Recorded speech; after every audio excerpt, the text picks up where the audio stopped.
I'm a little bit of maybe a pessimist in this front, and that comes from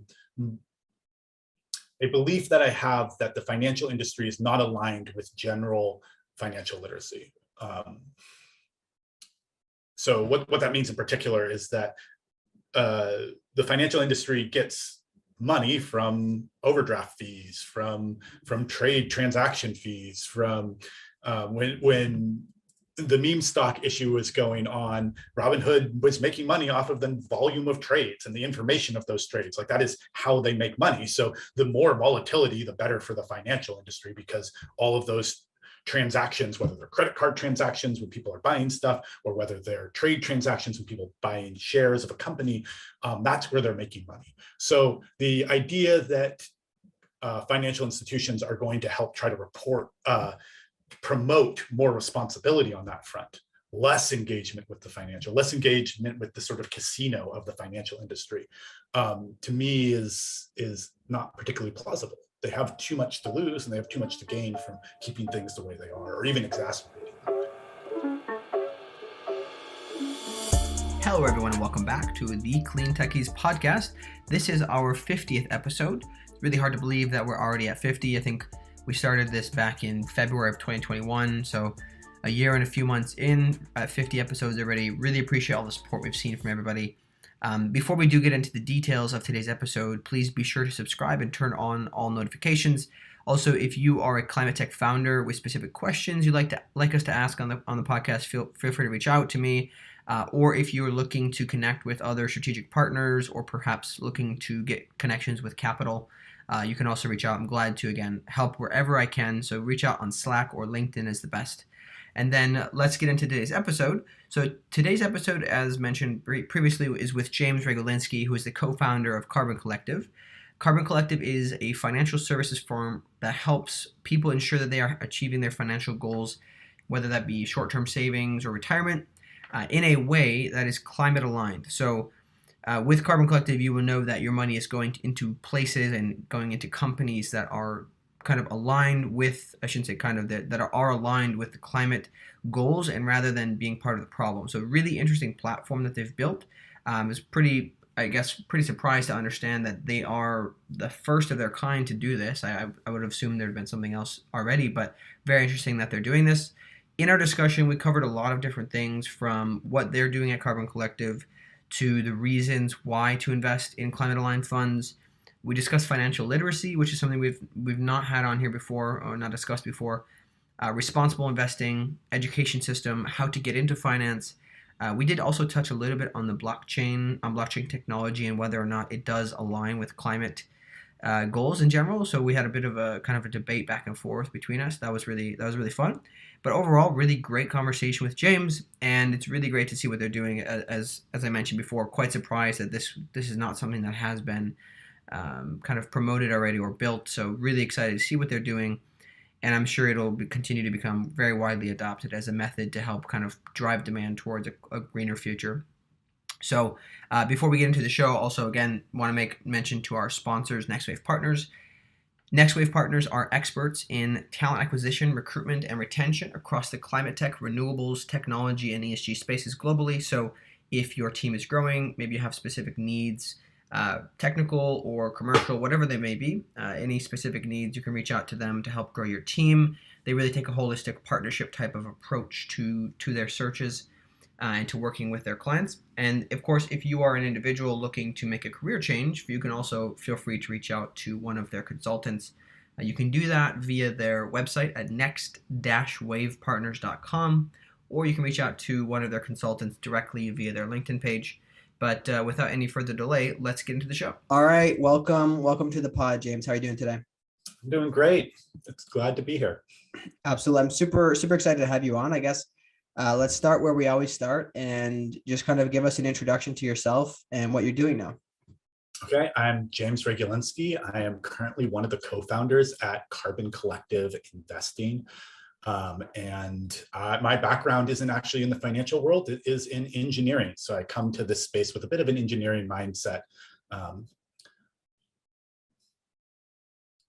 Okay, and could you talk to us a little bit about how you ended up coming into the space? Like what really was the impetus to go from engineering? Could you specify what type of engineering Yeah. into finance?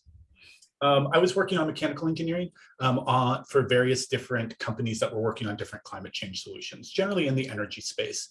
But my idea was, I have this technical background. I'm going to use it to build things because we need things to save the planet. We need things to keep global warming below 1.5. We need things to solve our various woes. And one of the really transformative books I read at some point, maybe in 2017, 18-ish, was Project Drawdown. And what Project Drawdown showed me was that we have all the technologies we need to hit the goals we want as a society, to keep our planet in a healthier place, to keep our environment in a healthier place. And it wasn't that we needed more engineers building more things per se. It was that we didn't have collective focus. We didn't have the ability to bring all these people together and say, yes, we are going to build these particular sets of tools that are going to help us alleviate this problem. That's a coordination, that's a collective action problem.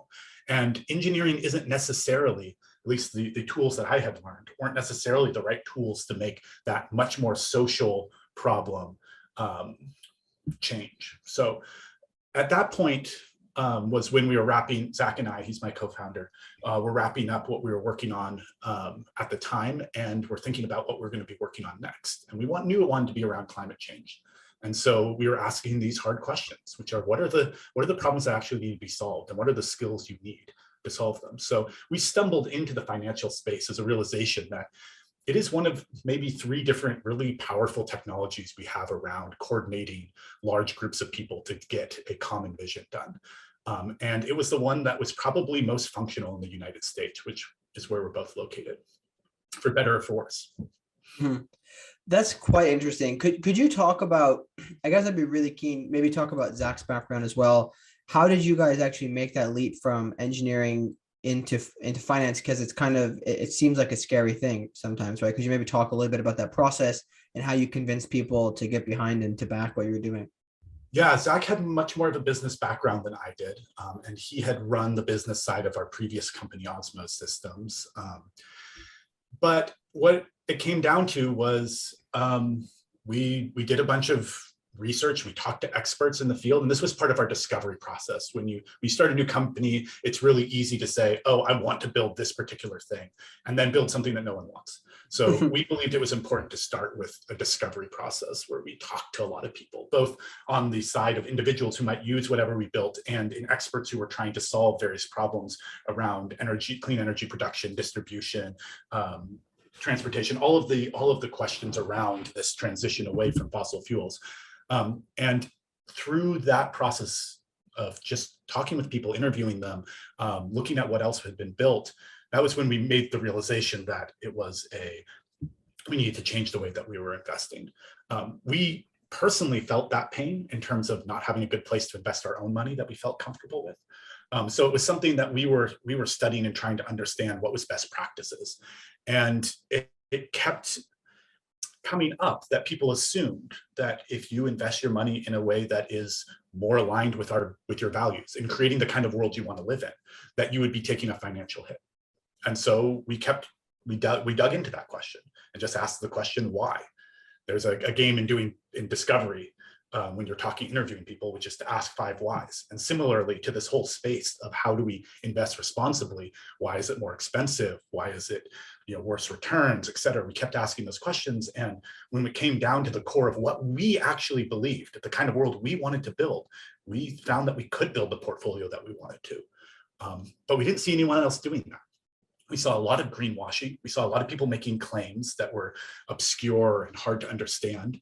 And this portfolio that met our requirements didn't exist. And when we started talking to other people who had decades of experience in the space, they were excited by it. They were like, wow, this actually works. And so there was a bit of an outsider's perspective that was necessary to look at what was currently going on in the investing world and ask the question, could we do better? And wearing my engineering hat, you run the numbers, and if they come out better, they come out better. Like if you can do this with low fees, if you can have a lower carbon associated with your portfolio, if you can be enabling technologies that we need to be building to transition our economy away, then you do. And those are you can look at what, in our case, we publish everything we do online. You can look at what it is, and you can delve in and try to figure out what other people are doing. And if you look at that, you can come to the same conclusion we can, or you can say that we're wrong. But in either of those cases, it's very open. But sorry, go ahead.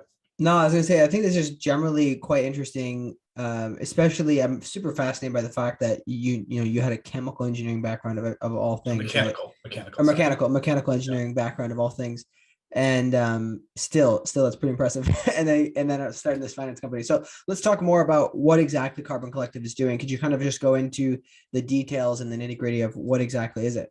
Yeah, so we're a registered investment advisor, which from the SEC's perspective means that we give financial advice. We're an internet-only financial advisor, which is the category that they've designated for robo-advisors. So we do all of our trades algorithmically.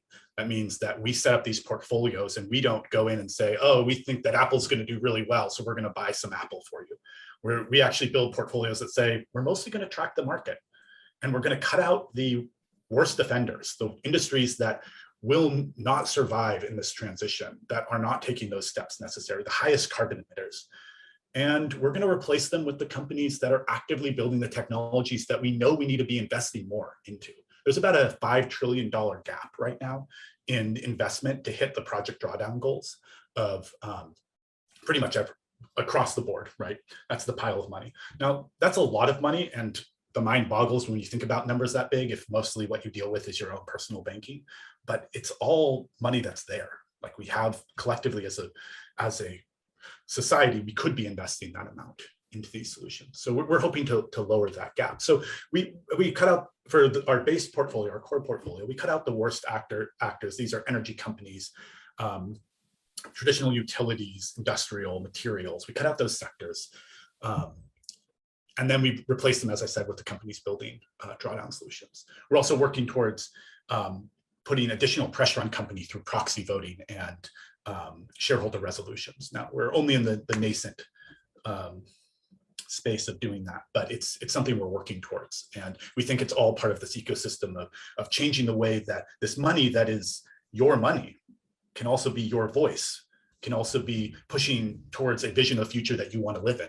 And that, for us, that vision is one in which we've transitioned away from oil, and we've transitioned to a point where we can be pulling more CO2 out of the atmosphere than we're releasing every year. And that's not only a positive vision in terms of, I don't want to live on a planet where I'm dealing with the kinds of forest fires and natural disasters that we're seeing more and more of, but also positive in terms of when you start making those transitions, when you move from gasoline-powered cars to electric cars, the air you breathe on a day-to-day basis is better. When you deeply electrify your home, the air you breathe inside is better. There's these downstream effects of this vision that is just a healthier way to live, which for me is exciting. So it's not just that there's three ways in which this is better. So like you have on the financial side, our portfolios mostly track the market. Now, we can't promise any future. I'm not anyone's here's financial advisor. I can't promise any returns, and I won't promise any returns, but we mostly track the market, or try to track the market, which means that, you know, as the market goes up, these portfolios mostly go up as well. And if you believe that when we make this transition, we will make the companies in our climate solutions fund will do even better, then there could be some potential upside there. So that's like, your investments aren't doing worse. We're not charging more fees. We charge the same as most robo-advisors, so like 0.25%. And so that's the investments are as good as the traditional option. And then the world we're building, the technologies are better than what we currently have too. So you have these assumptions that folks carry from a long history, long campaigns against sort of the environmental movement or this transition away from fossil fuel, from entrenched companies, that says that this is going to be worse for you, worse for your pocketbook, destroy the economy. And really what we're seeing is where we start to take these actions, it's better for your pocketbook, it's better for the local economy, and you have this positive outcome that's just really where folks want to be. So we've now, what we believe is built a portfolio that is ethically aligned with what people want and does well for them financially, And that is at the heart of what folks wanted when they were looking for sustainable investing. Yeah, are there any side effects that you might talk about from a, I guess from a geopolitical, like governmental standpoint, right? If a country is early to invest in these technologies and kind of adopt them and maybe perfect them, are there, it may be hard to find clear examples of winners already because it's kind of an early stage, but are there some other benefits to, to governments as a whole as well? We're going to quickly get outside of like my expertise, but I'll give my best shot at answering this. And I think the inverse of that is pretty obvious right now with current events. With not trying to belabor this point very much, but a lot of Europe's response to the war in Ukraine has been hamstrung by their dependence on oil imports from Russia. Mm-hmm. A lot more complexity there that I'm not, as I said, going to be able to get fully into. But when folks talked about energy independence in the US, and the folks in the US who talked about it often were talking about drilling more oil and gas for us, they saw very clearly that there are political implications of having something so tied into our day-to-day survival and economy and well-being be in the controls of other actors. Now, on top of that, when you talk about things like renewables, which are also a distributed energy generation technology, you start to have these, the positives can be mixed. There is the ability to have grid resilience, which when you have deeply centralized power plants, this is less the case. So if you have more backup power storage like batteries, it makes the localized grids more resilient towards things like natural disasters or towards other energy price fluctuations or even actual energy fluctuations that would take down the grid otherwise. So while you could build a grid that is less stable with renewables, you can also build a grid that is more stable because solving that problem becomes integral to switching over. So those are some of the ways in which on a larger scale, like not being dependent on others, whether that's sort of state by state or country by country, can give you more flexibility in what you choose to do in your international or sort of domestic policy. Yeah, I think it's interesting. I mean, I'm also very keen to understand how it will play out with, for example, the especially food production, right? With a lot of vertical growing, it's super efficient comparatively to traditional farming. Like a lot of countries may not have the resources to produce on, through industrial farming methods, the amount of food they need, right? We see the issues that are probably going to come in Africa, unfortunately, over the next few months here with the planting issues, right? Because of the war. Sure. That's one area I find interesting. I think you're right. It's probably a little bit out of the depth of both of our experience, but it's was worth touching on. I think what is the heart of this is like large global scale centralization versus more distributed forms of production. And both of what the examples that we gave were like, when you take an example, a more distributed, more localized situation or solution, then you actually can have more resilience in the face of global disruption. And when from the sort of the left, the eco side, if you look at that, you're saying, oh, well, sort of polycultures are better than monocultures. You hear that language. Ecosystems are more diverse or more resilient. Or if you look at it from maybe a more conservative perspective, like you don't want big government telling you what to do. They don't know what is best for your local situation. In both of those cases, there's like a respect for the local conditions. And in doing so, you can have the ability to sort of meet the needs of that geographic location better than the cheaper prices that come from a more global regime that are often underpinned, subsidized in the case of like oil and transportation and so forth, that make them seem cheaper, but then there are these add-on costs that only show up later. Yeah, and I think that's really interesting. I was actually going to bring that up because I think that there's a lot of people who kind of feel that climate change is maybe it's a left issue and all these things, but it's like there's so many other benefits to it that people need to start to realize and kind of open their minds. It's first of all, the planet. Obviously, we need to preserve the planet. But even if you go beyond that, right? If you don't believe that's going to be the worst case scenario, there's so many other benefits geopolitically and otherwise. So I appreciate you bringing that up. One thing I wanted to go back on, if you could talk a little bit about, is proxy voting. Could you explain what proxy voting is and how you mentioned that this can play a role in helping to shift kind of what companies are doing? Yeah, so just real fast primer on proxy voting.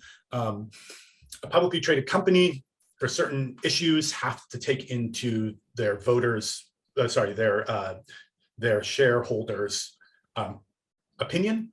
And there's also in that mechanism, there's the option for shareholders to bring up resolutions that might not have been brought up to the company otherwise. So it's a somewhat democratic process, ignoring for a second that it isn't one person, one vote, it's one share. And so someone who owns more of the company will have a bigger voice. So it's not fully democratic, but it is a way that if you do own shares in a company, you can express your opinion either on something that they're trying to do or bring up something that you think they should be trying to do. In the second case, it's more expensive, more time consuming because you actually have to bring the resolution to one of these board meetings. However, on the former case, you can absolutely express your displeasure and say the compensation structure that a company is trying to promote, because they will have to vote on that fairly regularly on that's how much bonuses their C-suite gets in particular.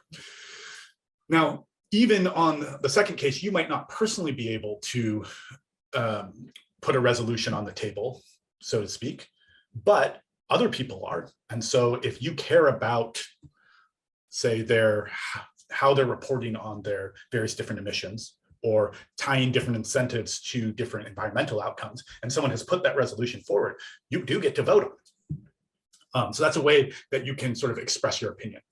Now, that's like stage one of like, just what is proxy voting? How do you use it? The second part that's interesting is as folks get more coordinated about saying, this is what we care about, you start to get companies that will listen before a resolution is even brought to the table. So groups like As You Sow, which has been on the forefront of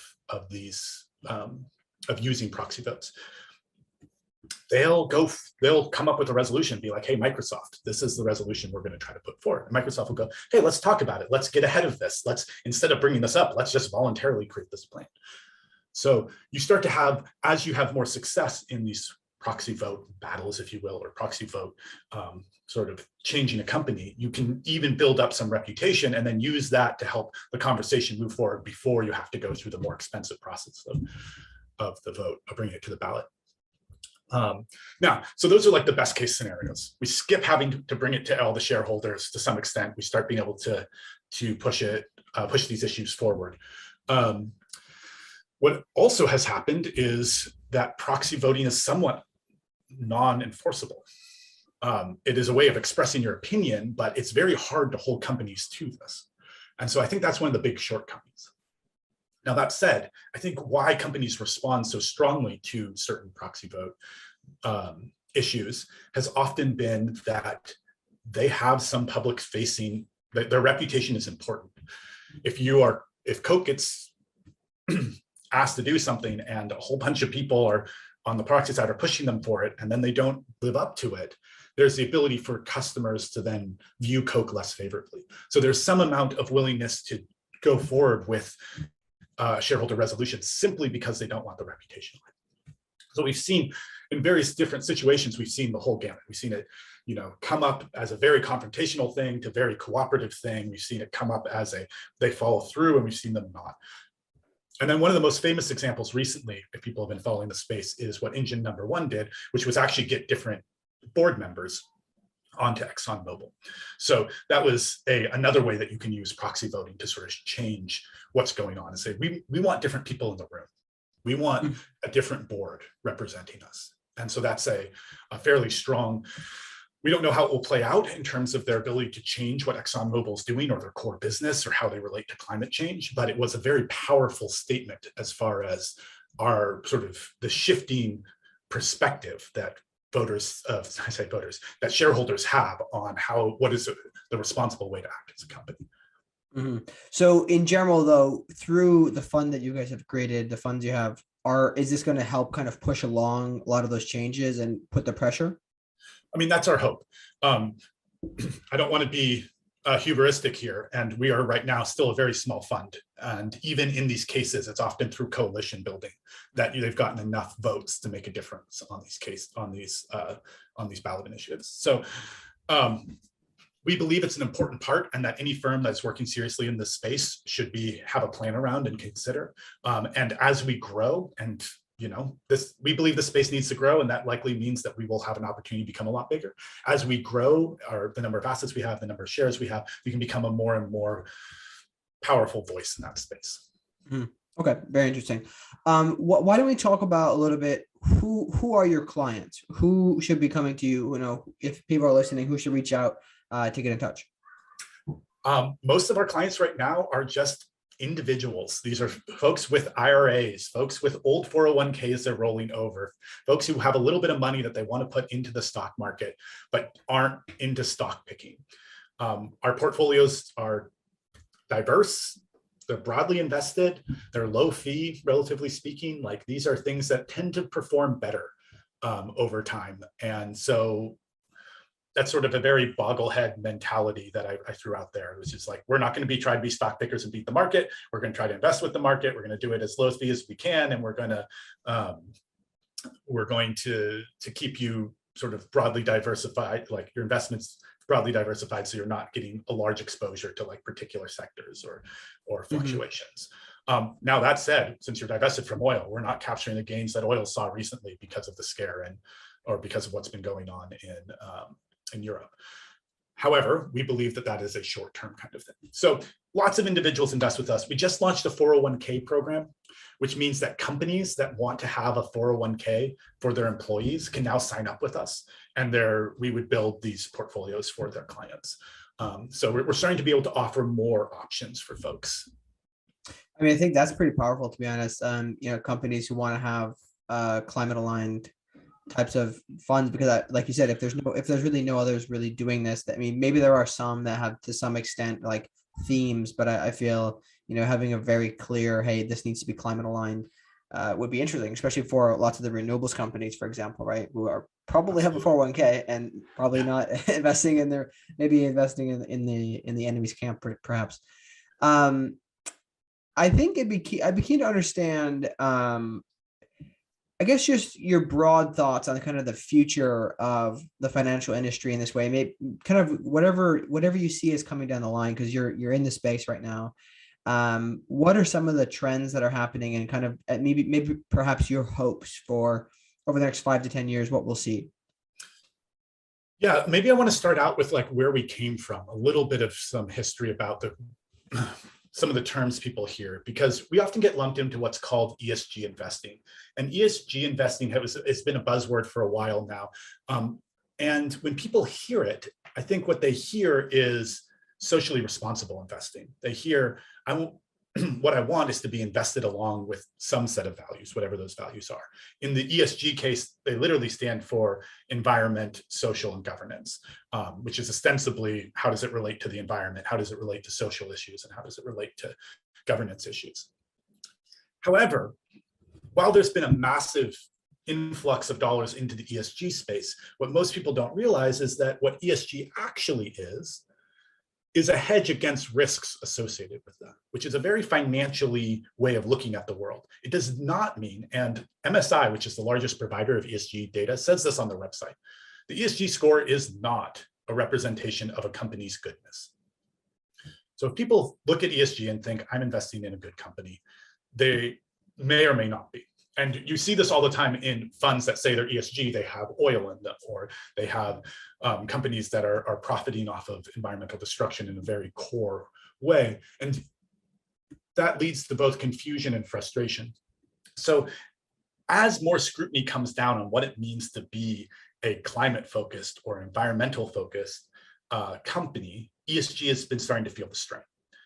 From the consumer side, there's more criticism of it. And from the regulation side, from the SEC, there's more regulation of it. So we're seeing it come from both sides. And I think that's incredibly valuable because of this lack of transparency of what it is, and this big mismatch between what people think it is and what it actually is. And I bring all that up to say, because where I think the investment space is going to be into deeper, stronger themes. and a more fragmented, more split along ideological lines. We saw this happen somewhat in BlackRock. BlackRock is one of the earliest and largest ESG providers. And when Texas was a teachers union, there was, I'm now, it's embarrassing, I can't remember the exact details, but in Texas, essentially they were saying, like, you can't be excluding oil and gas. This is a core part of our business. Like, they're criticizing BlackRock essentially for its exclusion of oil, to the extent that it was excluding oil and gas for environmental reasons, to which the CEO of BlackRock said, no, we believe in the long-term value of oil and gas, and we will of course not penalize or, keep investments away from the oil and gas industry in Texas. So now that's very much related to the political environment there right now, but people are asking more and more, where do you stand? Where do companies stand? And as we see companies being forced to make a claim about where they stand. Now, I see this in other places. This is going on with what's happening in Disney and the pressure their CEO got from the employees of Disney to actually take a stand on the bill that's going on in Florida. This is happening elsewhere, but more and more employees and consumers are asking the company, where do you stand on the ideological spectrum? What do you believe? And they want all of their actions to be in alignment with that. So in the case of their investments, they want their investments to be aligned with it. But in the case of investment operators, the question is, you can't sort of say, I'm on the sideline. You're going to have to start saying, how am I investing in a way that is in alignment with what I believe? And in our case, we believe that climate change is real and is an immediate threat to our survival as a species. And so it is critical that we are investing in a way that reduces the likelihood of harm to the best of our ability. So generally speaking, kind of more segmented, do you feel that investment firms are going to likely, because this is something I've heard recently on the All In podcast, not sure if you listened to that one with Chamath and Jason Kalkanis, but they're talking about this idea of kind of everybody does have different social kind of like alignments, right? There's certain things that might be broadly the same, but there's going to be nuances within it. How are investment advisors, do you think, kind of going to be falling in that? Don't they have a responsibility to have the options for whoever they're investing for and to do it correctly on their behalf? Or are they allowed to, I'm not sure how the laws work here, are they allowed to say, no, we don't want to work with that, we refuse to kind of invest in these types of items? So investment advisors have a fiduciary responsibility to their clients. And what that means is that we cannot make a recommendation that goes in line against their best interests. Now, on a strict sense, the fiduciary is referring just to money. The sort of strictest interpretation of that. So I cannot make a recommendation that is a bad financial, would be against my client's interests. But however, their interests can be broader than just financial returns, is one way of looking at that. But the other way of looking at that is within what they care about, it is my responsibility to do my best to make sure that I'm acting in their interests and not my own. And I think that, so it is not a violation to say, these are the constraints that we are operating in, and we are going to take our fiduciary responsibility within those constraints, as long as we're being honest about and clear what those constraints are. And I think that in the case of 401ks, it's a little different. There are more rules around that. But even like in our plan, we do have to offer, not just our own portfolio. We have to give people other choices that are also good options. But we are definitely allowed to say, and we do say, that it is even in the case where it is not the best thing to do financially on a global maximum, it is the best thing to do if what you care about is climate change. And in our case, even more so, because we don't see a financial cost to it. People aren't sacrificing that. So yeah, that was a little long-winded.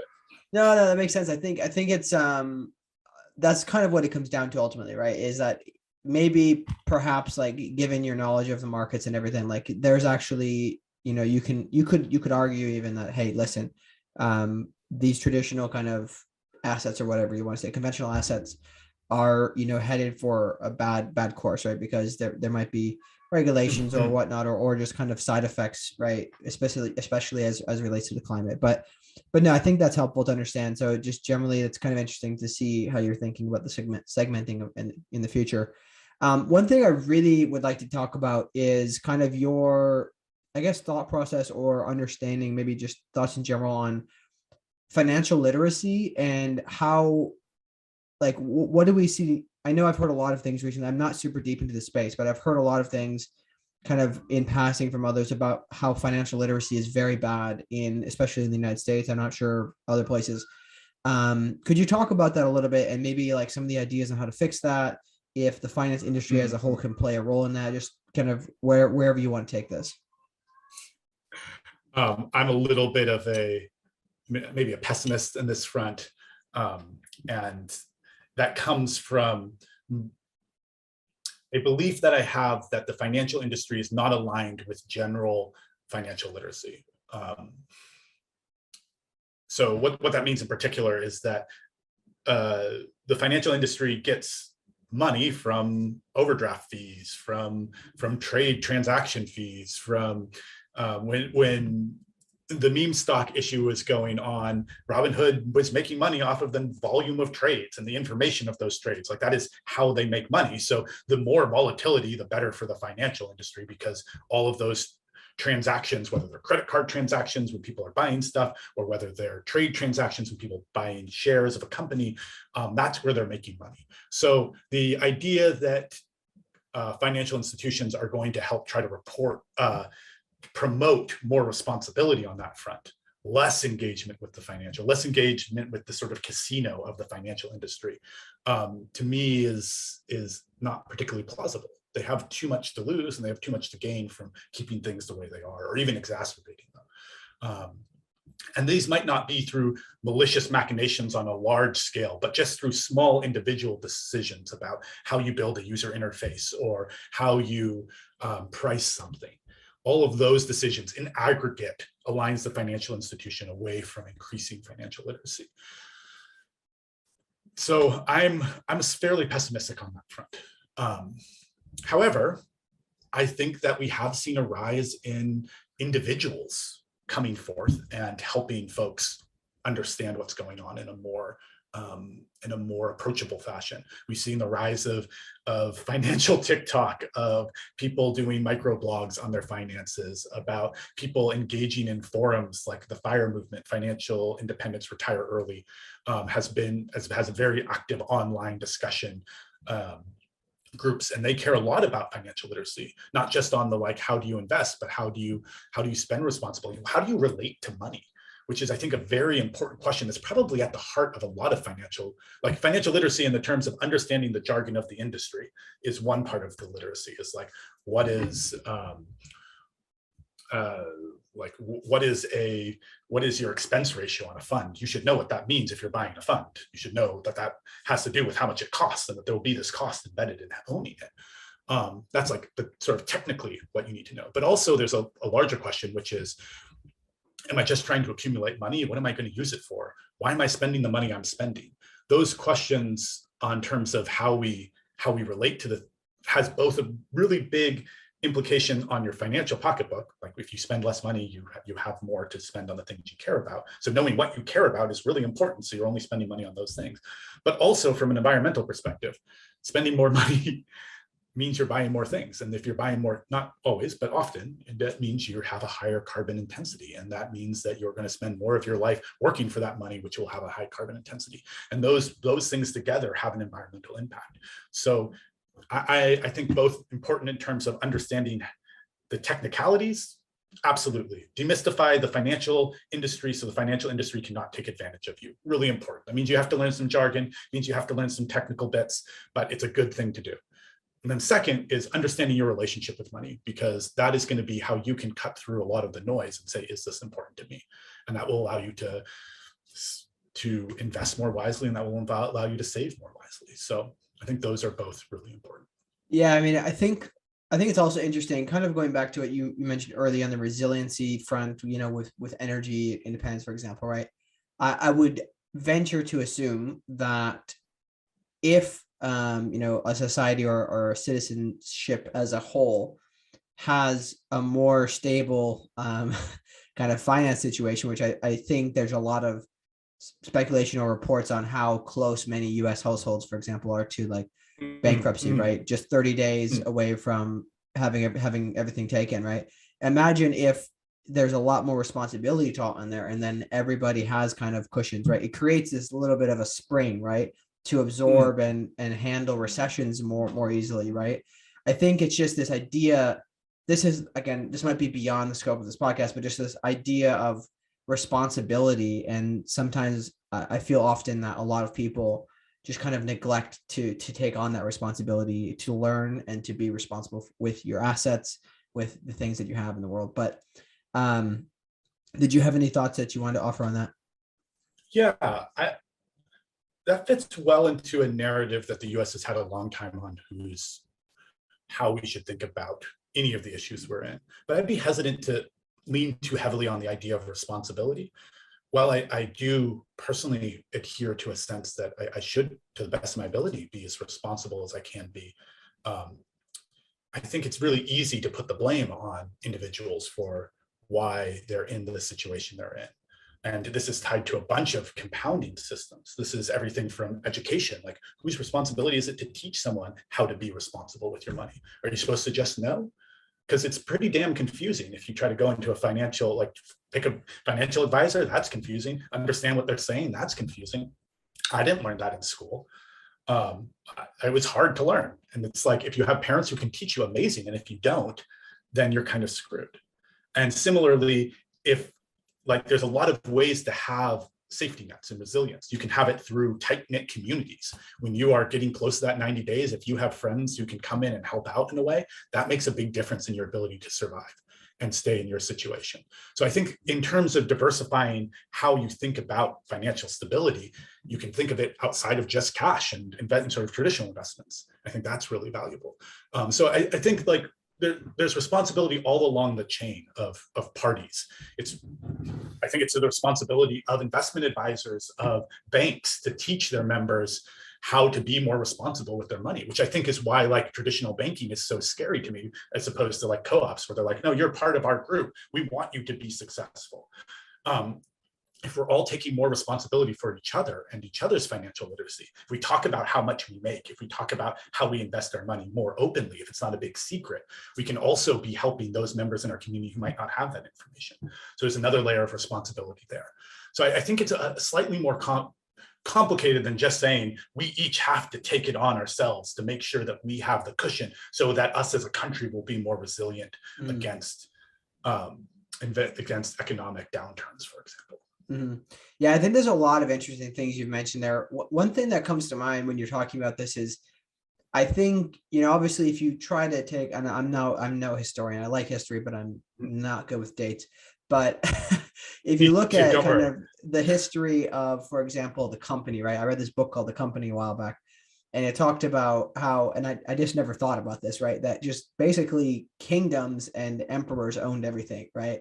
And then eventually we were able to like have maybe wealthy individuals had, they could create this company and they started doing these trading, right? And we've slowly gone kind of to this future where we're getting closer and closer to things being more individually kind of run, or the responsibility can come down to the individual to have some type of ownership and say on what happens. And I think I would guess that the system that we have that kind of has maybe put a crutch there and has not really helped to educate people per se so super well. I know the school system, there's a lot of interesting books about the origin of the kind of mass school system like this, but the idea I don't think was that the individual was capable of handling their own things, right? They were supposed to be kind of corralled like cattle to some extent, right, to do things. And I think we need to continue to go past those models, right? And then get people into a point where they do know how to be responsible and they have that empowerment. But I also think that, this could get really political really quickly, but it could lead to the people who are in charge being a bit afraid, because when people become really well educated, things come to light, issues come to light much more easily. But I guess maybe, unless you had any thoughts on that, I would be keen to hear your thoughts, generally speaking, on kind of education and getting into finance. I know we talked about this a little bit before the show, kind of it seems really scary. Could you talk about that? Unless, of course, you have any thoughts on the other things I mentioned. Oh man, so many thoughts, but I'm happy to take in this education direction. And maybe I'll use a not to tie it back to what we were talking about before, maybe less obvious example. We're talking about a lot of how I learned things in the financial space wasn't in the classroom per se. And when we talk about education, we immediately think of, oh, you learn things in the classroom, not anywhere else in your life. One of the things I thought was really fascinating about co-ops is that it teaches a democratic participation in a context that we don't think about democratic participation. We think about democratic participation in voting in the ballot box and following national elections. But it is really it is a process by which we come to collective decisions. And if most of our time is spent working, most of our wake hours are spent working, and most of that time is in a hierarchical system where we're just told what to do, and we never think about what is our responsibility to this group or how do we engage with this group to make it more successful, then we're not going to be particularly good at doing the same thing when it comes to political spheres. So co-ops, which do this, particularly employee-based co-ops, which do that sort of innately, it's required that you are participating to a larger degree and you have more of a say, you have more of that. You're exercising that muscle, and in exercising that muscle, you're learning more about what you care about, how you relate to other people, what is effective, what is ineffective ways of communicating. And all of those help you be a more engaged citizen on the sort of the governmental side. So these systems that we exist in can help teach us to be better, or they can help us teach us to give our and help us, and when I say better, I mean more autonomous. And I think that's a lot of what you were talking about when you're talking about responsibility, is having that autonomy and being able to express what your will is, having that freedom. So if we can think about the governmental, the political, the company, the financial systems that we participate in, and which ones are helping teach us to be more autonomous and engaged and which ones aren't, and for folks who see that happening, can we promote the ones that are and the ones that aren't? Going back to this bank example, is your bank teaching you to be more responsible with your money? Is your credit card teaching you to be more responsible with your money? Can we have the systems that we use in our life be the teachers we need? Because I don't see a direct way in which we have a deep financial literacy course in elementary school. Maybe we could get there, and maybe that's possible, but I would like to imagine to some degree how this happens from where we are. And I think that if folks are inspired by that idea, they could look at their own companies, and if there are ways that their companies can be helping employees and or their customers be more literate. And to bring that just around to a bit of an example on that front is how does how do you set up your company's like retirement saving? Is it set up in a way that helps folks ease into saving more, which could be a great way to help, or do they talk about how you do financial planning for the long run? It reduces stress for employees, so it's a benefit for companies. And it helps folks engage in that side more. Anyway, those are some of my thoughts. I know that wasn't exactly what you had necessarily. Yeah, no, I think it's interesting. I think for me, I'm somebody who didn't go to university and had I'd say I had I had a mentor who taught me a lot about finance. So I have like a better understanding than probably a lot of people, but there's still so many things that, during my day job doing recruitment, and there's times where I talk to finance people and I'm just like, I just don't get it. Right. And I'm always like, kind of, because there's so much, so many terms and jargon thrown around, it's like it's really hard to understand, right? But the same thing was true for me when I started doing recruitment and engineering. I knew nothing, but now I know what they mean, right? So I think that it'll be interesting to me to see if we can try to break down some of those barriers, because a lot of people view finance as like, hey, this is the way to go get rich. But I think that we need to look at it, kind of look at things more collectively and our responsibility to the people around us. And it has to be, this is a difficulty, like this is a cultural thing, right? The West is very individualistic compared to a lot of the Eastern cultures that are like focused on as a collective, how do we do things together? But I think there can be a very healthy balance in there at some point that can really try to guide towards the truth. And one thing you mentioned that really is interesting to me that has come up in a lot of ESG related conversations I've had is this idea of companies helping their people, or their customers, employees or customers, become more literate. I'm really interested to see especially if people are trying to really take seriously the S part of ESG, take that seriously, that they would go about doing things to invest in their employees, right? Because being in talent retention and attraction, the companies oftentimes so easily look past, attracting somebody as like, yeah, we need to pay them well and we need to give them like, decent benefits. But there's so many other nuanced things that go into it, and things like having a good mentorship within companies, all these items, they can really play into that. And again, that's not the topic of today's show, but I just feel like the future, especially with education, is why I'm super passionate about education. Education hasn't really changed all that much for a very long time. And I feel like it's maybe due for a bit of innovation and to some extent. But maybe one last thing, I think it'd be remiss if we didn't bring it up.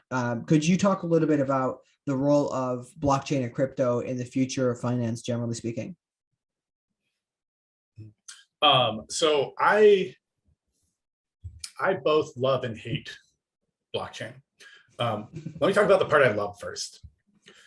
Blockchain enables a decentralized contract in the most abstract sense. So it allows us to do things that weren't possible before and have accountability in a way that wasn't possible before. So a lot of blocking out of people from things like engagement in real estate, a lot of the expenses associated with that is to deal with the problem of like verification of ownership and the amount of capital that you have involved, et cetera, et cetera. So like, because you can't break it down into smaller chunks, you can't verify those chunks over long periods of time, it all becomes more expensive. So there is a world in which a whole bunch of business becomes more streamlined and more accessible to more different people, in a world where we go away from talking about like Bitcoin in particular, which is what people often think when they think cryptocurrencies. And when you hear blockchain, you think cryptocurrency. So you're quickly there in that space. But if you think about blockchain in terms of what it fundamentally does, it opens up some really interesting possibilities that I'm very excited about. What I'm less excited about is the fact that people talk about Bitcoin as a currency, and it isn't used as a currency. It's very rarely used as a currency. It's not stable enough. It's too much of an investment. And it hasn't really lived up to its promise of being able to replace a currency or gold or anything else, really, except another form of investment. And that's why it's gone up so much in value, but that's why people are really excited about it. So really the things they're excited about it weren't what it was intended to be used for. It's the amount of other hype around it. So it's hype for hype's sake. And people have made fortunes based off hype for hype's sake before and will again. And this is another example of it. Yeah. And the way that Bitcoin is structured is there's a real environmental cost to it. It is like we have a finite amount of energy on the planet right now, and a lot of it has a high carbon load to it. And we are collectively using our energy not on solving science, which could be a collective thing we thought was really important, or helping people out of poverty, or dealing with new diseases, or any number of other things we could collectively be using energy for, or building things, tangible things, new spaces. We are using it for a fairly abstract investment type. And while I don't want to judge how people use energy in terms of like what brings value to their lives, it seems like a fairly stark and sad world that represents, that is what we've put so much into. And I would rather have a more exciting world to look forward to. So that's kind of my initial reaction to blockchain, to cryptocurrency, blockchain and crypto. Push back on that. I see your reaction. Like, I think there's the only reason I've also thought a lot about this, the environmental impacts of blockchain. Like I'm a big believer in what the blockchain can do. Like I wouldn't consider myself an evangelist by any means. It's like, oh, everything has to go this way. But I do think that when you talk about the energy side of things, it depends. There's a lot of instances where mining could actually be the solution to the grid problems because of the intermittency with energy. But this goes into other conversations I've had. Whereas if we overpower the grid with too much energy because of the intermittency, which we don't have a whole lot of storage yet, Bitcoin mining, for example, could operate as the load kind of differentiator, right? Where it's like, okay, we have too much now, we need to turn it on to make the grid. But again, that's kind of beyond the topic. I think I think generally speaking. Let's do it. Let's go there, because my question still remains, which is why crypto? Why is that the thing that we're going to be working on with all of that extra? So like from the first perspective, you have to install that server farm. So there's a huge amount of embedded capital and resource intensity in that server farm. And then the question is, what are you doing with that downtime? Because if it was just a crypto mining operation, you're losing a lot of money if you're only doing it during peak energy times. Yeah. So then there's a lot of costs. Now, how are you going to pay back that loan you're going to do on all the initial infrastructure? You're going to have to, it's going to have to be enough of a difference that it beats out the crypto miner next door who doesn't care about helping the grid and is just focused on mining cryptocurrencies. So I understand how we can intellectually get there, but when we look at the practicalities of the implementation, I haven't seen it happen yet. And that's what makes me skeptical. I think you're right, though. That's the biggest dilemma that I've come across with everybody on the show is that, especially when it comes to grid issues, the complete coordination across the grid is what is required to make all of this work. And I don't necessarily see it happening, especially because we both know, right? A lot of the people cowboys or whatever you want to call them in Bitcoin mining, for example, they're not necessarily thinking about the collective. They're just trying to fill their pockets. But I do wonder often about the overall benefit to humanity from blockchain technology specifically, not necessarily, obviously the Bitcoin aspect. I am a believer that, Bitcoin will be around for a long time, but I think that underlying in that core of the technology itself and finding ways, because there's a lot of people I've asked this to, and they've said, hey, listen, there's a lot of methodologies out there that are not nearly as energy intensive as the mining, right? Sure. The blockchain aspects don't necessarily have to be super energy intensive. Ethereum just released that large update, which shifted it to a proof of stake, and proof of stake decreases the energy massively. Yeah. So but I think it's an interesting problem. But I did want to bring it up since we're in the finance discussion here. I think, are there any other thoughts you wanted to add, or just kind of things to wrap it up? I think we've covered a lot of things. Obviously, we could keep going, but we're kind of around our time here.